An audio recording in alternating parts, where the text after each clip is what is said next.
સંપત કરી સાંભળે ગયા વડે જીવન અવસર આવે નહીં અને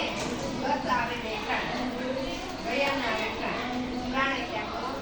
જીવ અવસર અવસર સંપન્ન થાય સમય પણ અંગ્રેજીમાં એક કહેવત છે વેલ્થ લોસ ઇઝ નથિંગ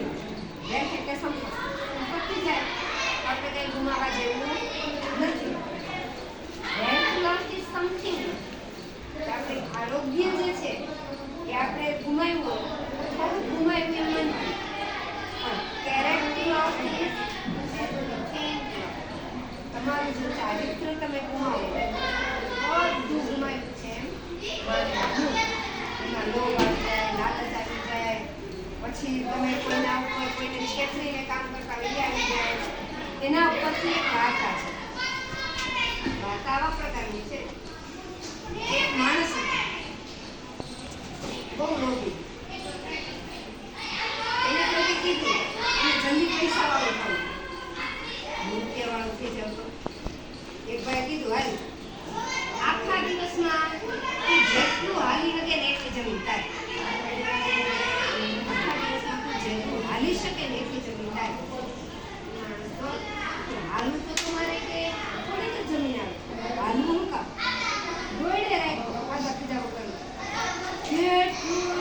જમીન આખું દોડ્યા કરો માથે ગમ થઈ ગયો પાણી ગમ થઈ ગયો ખાઈ નહીં હજીમાં વધારે જમીન આવે હજી વધારે જમીન આવે દોડતો રહ્યો મનમાં શું લાલચ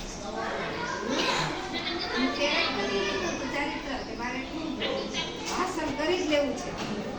પણ એને હું એની તબિયત સામું જોયું એ મને સંપત્તિ જ દેખાતી તમારે એટલી જમીન આવી દોડા જ કરો અંતે સુધી મોટી જમીન તો આવી ગઈ પોતાનો શ્વાસ લ્યો નહીં અંતે પડી ગયો કેટલી જમીન થઈ પડી ગયો અને કેટલી જમીન આવી કે 5.5 જમીન કેટલી જોઈએ કે 5.5-6 જોઈએ આ લાલચ છે એ નકામી છે આખી જિંદગી તમે મહેનત કરી ભેગું કરો આ વાર્તામાં એટલું શીખવા મળે છે અંતે માણસને દાખલા કેટલી જમીન જોઈએ કે 5-6 એટલી જમીન જોઈએ વધારે